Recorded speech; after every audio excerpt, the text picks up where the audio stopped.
The chance for me to speak here today is not only an honor, but it is a labor of love. Judge Glasser has been my mentor and my friend for the past 40 years. It is not an overstatement to say that he has been a father figure to me, and he's impacted my life in ways that are numerous and profound.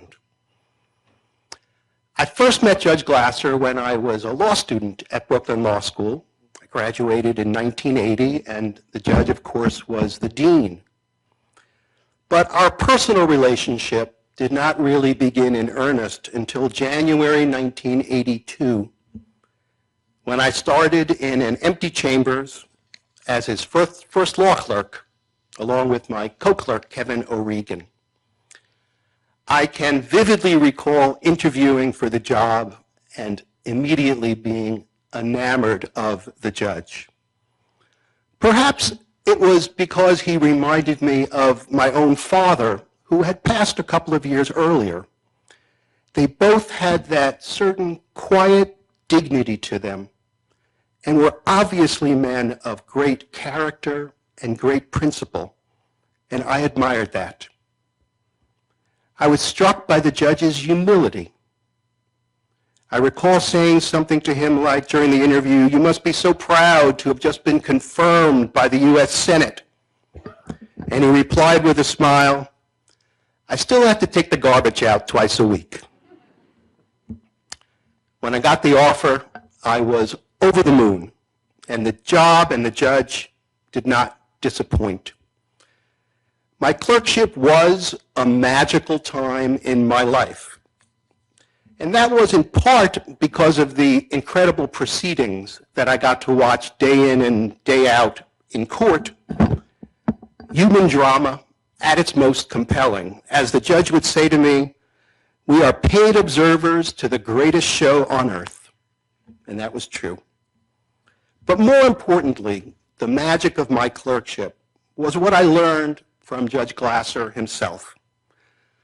Lessons that I soaked up like a sponge and that I've aspired to live up to for the past 40 years. I want to share a few of those lessons with you today. But first, let me just say that in preparing these remarks, I emailed with many of the judge's 80-some-odd other clerks and was amazed at how universal our experiences were.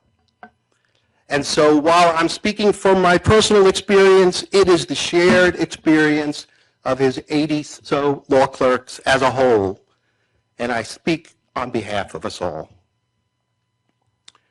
I want to focus on 5 lessons that Judge Glasser taught me today. There are many more, but 5 seemed particularly important. Lesson number 1. The law is a noble profession, and lawyers have a duty to treat it that way. To an idealistic young lawyer who was feeling a little unsure of his place in the legal world, that message was manna from heaven to me. And the judge not only said it, but he lived it. He embodied it. He was so proud to be a part of our profession, and to him it was a calling, not a business. He would blanch at references to the legal industry or to the notion that lawyers are simply mouthpieces for their clients. That wasn't how he saw it. To the judge, lawyers were much more than that. They were counselors who were duty-bound to follow the law and to speak the truth, whether to the court, the client, or opposing counsel. Another clerk wrote me in an email and described it this way. Judge Glasser has seen humanity at its worst, and by that he was referring to the judge's experience during World War II. But he has not been coarsened by the experience. To the contrary, he has been ennobled, and he has ennobled those who know him. That was my experience of Judge Glasser, and the sentiment is universal. To know him is to be ennobled by him. As another clerk said, Judge Glasser taught me how to be a lawyer of honor, compassion, and moral character. And that says it all. Lesson number 2.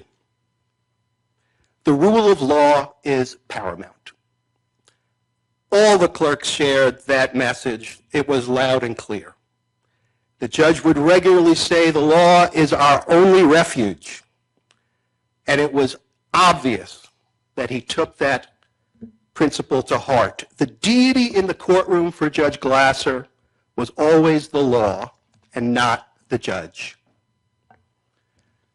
As another clerk wrote to me in an email, the judge is someone who is at once humane yet rigorous, decisive and intuitive yet reasoned and cabined by precedent, even-handed and judicious while remaining emotionally engaged in the proceedings. The judge uncannily always strikes the right balance. I couldn't agree more. Lesson number 3. Revere the immigrant experience. On several occasions, I watched the judge preside over the ceremony to swear in new citizens. This was really a thrilling event to behold. The judge did not approach it as perfunctory, but as a sacred duty. Perhaps this was because of his own immigrant experience. As was already mentioned, he was born on the Lower East Side. His parents had emigrated from Belarus. He has told me his parents were largely illiterate and that he was born on a kitchen table. His dad owned a store that sold slaughtered chickens. I'd like to share with you a picture of Judge Glasser as a boy, if I may. He hasn't changed a bit either.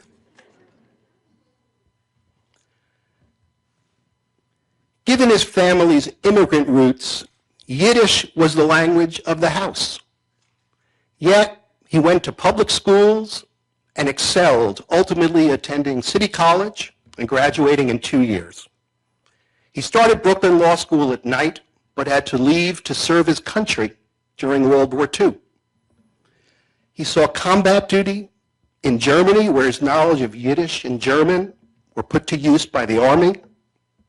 He even was present at Dachau after its liberation. See a picture of the judge in his army years.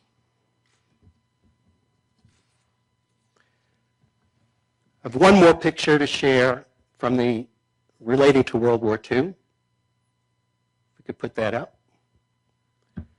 Some of you may have been present years ago. There was a program honoring the judges of the Eastern District who had served in World War II. And you can see there was Judge Platt, Judge Glasser, Judge Wexler, Judge Weinstein, and Judge Spatt. He came home from the war and returned to Brooklyn Law School, this time as a day student. And he met his wife, Grace. We have a picture of that. Of course, as been noted, they had 4 wonderful children.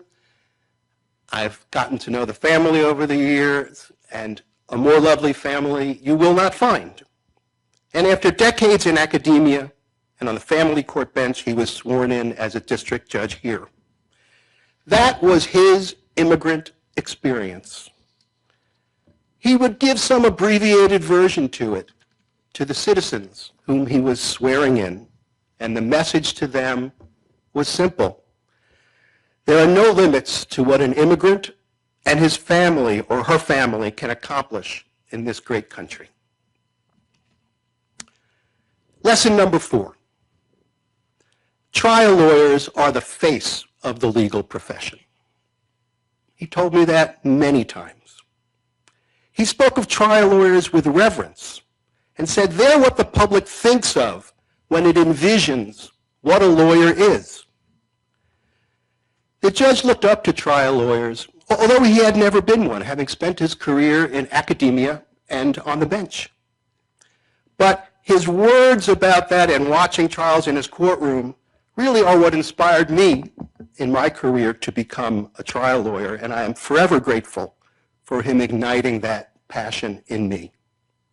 And I think the judge's admiration for trial lawyers influenced a practice that he's done, as far as I know, on all 41 years on the bench. When he instructs the jury, he gets up from the bench and he walks into the well of the courtroom and he stands in front of the jurors and he gives his instructions right to them in the well. Just where a lawyer giving an opening or closing would stand. And I think that's partly his love of trial law and wanting to be in the well of the courtroom, if only for a small part of the trial. But it is a great practice that I've always admired. Last lesson, number 5. I think all the clerks will recognize this one. Question all assumptions. Never do anything simply because that's the way it's been done before. The judge reinforced that over and over to the chagrin of many lawyers who stood before him and said, "But Judge, it's always been done that way." Those words were the kiss of death. They would spur a lecture as to why that makes no difference at all. Sometimes the judge would end that lecture by quoting Oliver Cromwell, of all people, and say, "I beseech ye in the bowels of Christ, think it possible that ye may be mistaken." Now that's a quote that has a way of stopping lawyers in their tracks. Those are my 5 lessons that I learned, and I believe most of his clerks learned. They sum up a remarkable legacy that is still going strong, even at 98 years young. I still meet the judge for lunch regularly, often with my dear friend, former Magistrate Judge Steve Gold, and we discuss the issues of the day, and we continue to learn from him and to marvel at him. He is a treasure. Now, just before I conclude, I just want to add this. The lessons I've discussed today have mostly been pretty serious, and some people have the false impression that Judge Glasser is actually always serious. Well, it's mostly true. In fact, the secretary during my clerkship, a wonderful woman named Clarice Borodkin, had a nickname that she would call him openly, and he enjoyed it. She used to call him a peekfreen, which, for those who may be too young to remember, there was a cookie that had an ad with a tagline, and I'll sing it. It went, "Peekfreens are a very serious cookie. Oh, they're serious, very serious." And she would refer to him that way and always get a smile out of him. But although he can be serious, and often is, it is true that he has a lighthearted and very funny side to him. I can recall times during my clerkship, we'd be working on a weekend, and he would break into song in chambers, imitating the singers of his youth. Now, I know most people here probably think I'm making that up, but that really happened. And then there is his best one-liner from my clerkship.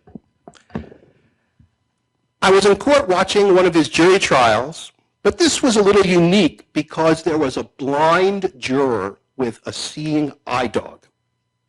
So the testimony is coming in at the trial, and I began to notice that the jurors sitting near the seeing eye dog were leaning away. A few minutes pass, and of course I noticed that the courtroom is filled with a terrible stench. The dog has relieved himself in the jury box. I looked up at the judge. It was all I could do to not burst out laughing, but the judge was deadly serious, not even a hint of a smile. He calmly told the jury to take a break. He asked the courtroom deputy to ask GSA to bring someone up with a mop. We went into chambers, and I was waiting for the judge to laugh at what had happened. But instead, he said in his typical deadpan style, "Do you think I should instruct the jury to disregard the dog's view of the evidence?"